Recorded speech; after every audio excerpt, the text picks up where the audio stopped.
ایک بہت بڑا سوال ہے جو کیا جاتا ہے، اس کا جواب یاد رکھ لیں تو کسی کو یہ سوال دہرانے کی بھی جرت نہیں ہوتی۔ وہ یہ ہے کہ بعض لوگ کہتے ہیں کہ 12 ربیع الاول کو اگر حضور کی ولادت ہے تو حضور کا وصال بھی تو ہے، اس دن وفات بھی تو ہے حضور کی۔ بعض تاریخوں میں ہے کہ حضور اسی دن فوت ہوئے، تو ہمیں کہتے ہیں کہ حضور صلی اللہ علیہ وسلم کی ولادت کی خوشیاں کرتے ہو، آپ کی وفات کا سوگ کیوں نہیں مناتے؟ یہ کہتے ہیں کہ نہیں کہتے؟ منافقت دیکھیے کہ ہم اگر 10 محرم کو امام عالی مقام کا ذکر سن کے غمزدہ ہو جائیں تو کیا کہتے ہیں؟ وہ صدیاں گزری ہیں اب تک سوگ منا رہے ہیں۔ اعتراض ہوتا ہے، دیکھو جی 3 دن سوگ ہوتا ہے، صدیاں گزر گئی اب تک حسین کا سوگ منا رہے ہیں۔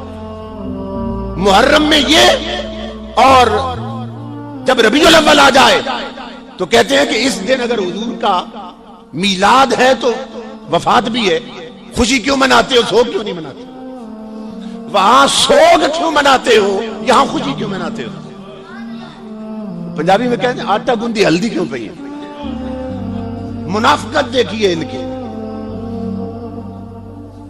اور کہتے ہیں جی حضور فوت ہوئے تھے اس دن، اور دین صحابیوں سے چلا، اور صحابہ تو اس دن روئے تھے، بہت روئے تھے، صحابہ بہت روئے تھے جب حضور کا وصال ہوا۔ تو یہ بہت بڑا ان کا سوال ہے کہ جب حضور فوت ہوئے اسی دن 12 ربیع الاول تو صحابہ روئے تھے، اور اتنا روئے تھے کہ بعض بے ہوش ہو گئے، اور تم محبت کے دعوے کرتے حضور کے ساتھ، صحابہ روئیں اور تم ہنسو، اس دن خوشیاں مناؤ۔ یہ بہت بڑا اعتراض ہے۔ لو میں اس کی دھجیاں اڑانے لگا ہوں اللہ کی توفیق سے۔ صحابہ اس لیے روئے تھے، تاجدار کائنات کی جلوہ گری 2 حیثیتوں میں ہوئی۔ اس دنیا میں حضور تشریف لائے تو جلوہ گری کی 2 حیثیتیں تھی، 2 اسپیکٹ تھے، 2 پہلو تھے، ایک روحانی ایک جسمانی۔ ایک صورت روحانی میں جلوہ گری تھی حضور کی، اور ایک صورت جسمانی میں جلوہ گری تھی حضور کی۔ جب ایک صورت جسم والی گم ہو گئی صحابہ کے سامنے سے، اس پر روئے۔ وہ بلال کی اذان کے وقت یار جب حجرہ عائشہ سے نکلتا تھا، اب وہ نکلنا نہیں ہوگا، اس پہ روئے۔ وہ یار جب مدینے کی گلیوں میں نکلتا تھا نظر آتا تھا، جسم والی صورت وہ اب نظر نہیں آئے گی، اس لیے روئے۔ یار جب غزوے پہ جاتا تھا، طواف کرتا تھا، ہم پیچھے پیچھے ہوتے تھے، صحابہ یہ سوچ سوچ کے روئے کہ اب وہ گلیاں ویران ہو گئی، کیونکہ ایک صورت جسمانی اوجل ہو گئی تھی، وفات کے ساتھ گم ہو گئی تھی، اس لیے روئے کہ وہ صورت گم ہو گئی۔ صحابہ روئے کہ جسمانی صورت گم ہو گئی۔ ہم کیوں روئے؟ ہمارے پاس جسم کے ساتھ تو آئے نہیں، روحانیت کے ساتھ ہمیں ملے، جسم کے ساتھ نہیں ملے۔ صحابہ اس لیے روئے کہ جسم آیا تھا گم ہو گیا، رو پڑے۔ ہمارے پاس جسم کے ساتھ نہیں آئے، روحانی طور پر آئے، اور ہم سوگ کیوں منائے کہ جب سے آئے ہیں کبھی گئے ہی نہیں ہیں۔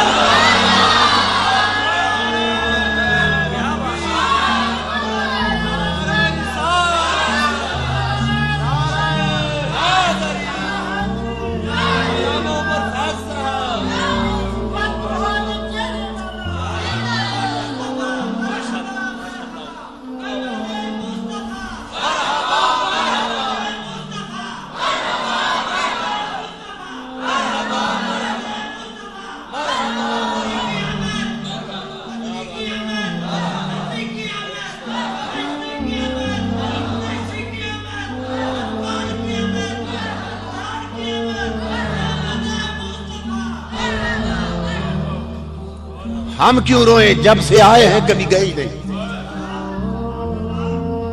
اللہ اب بتاؤں کہ تاجدار کائنات کی آمد پر اصحاب رسول جشن کیسے مناتے تھے؟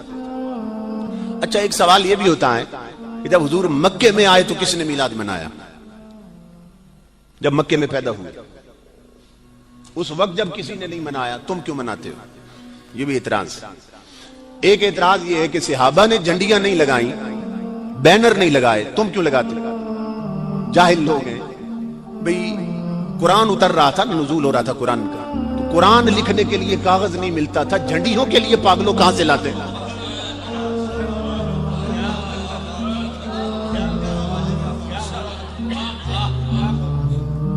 میٹر بھرا ہوا ہے ان کا۔ خدا جب دین لیتا ہے تو عقلیں چھین لیتا ہے۔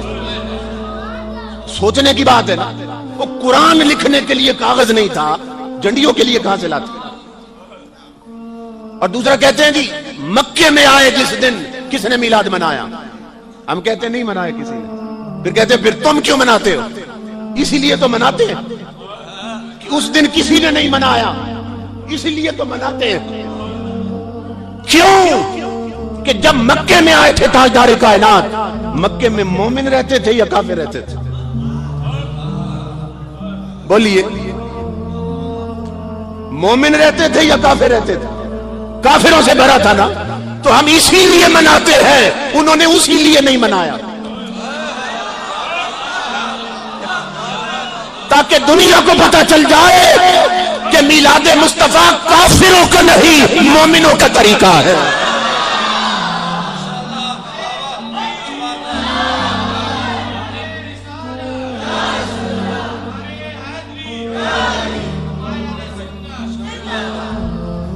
آپ علماء سے سنتے رہتے ہیں جب حضور کا میلاد ہوا کعبے پر جھنڈے لگے تھے، کعبے پر جھنڈے لگے تھے، بت خانوں کے جلتے چراغ بھی بجھ گئے۔ ہوا نا؟ سنتے ہیں نا آپ؟ بت قدوں کے چراغ بجھ گئے، بت گر گئے زمین پر اور ٹکڑے ہو گئے بت جب حضور کا میلاد ہوا۔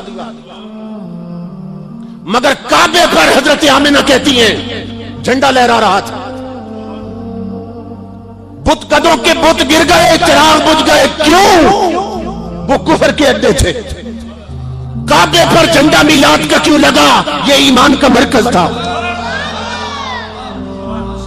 آپ لوگ کہتے ہیں بھئی یہ بھی مسجد ہے، یہ لکھن روڈ پر داخل ہو ایک اور بھی بہت بڑا مدرسہ اور مسجد، آپ کہتے ہیں یہاں کیوں چراغا ہے وہاں کیوں نہیں ہوتا؟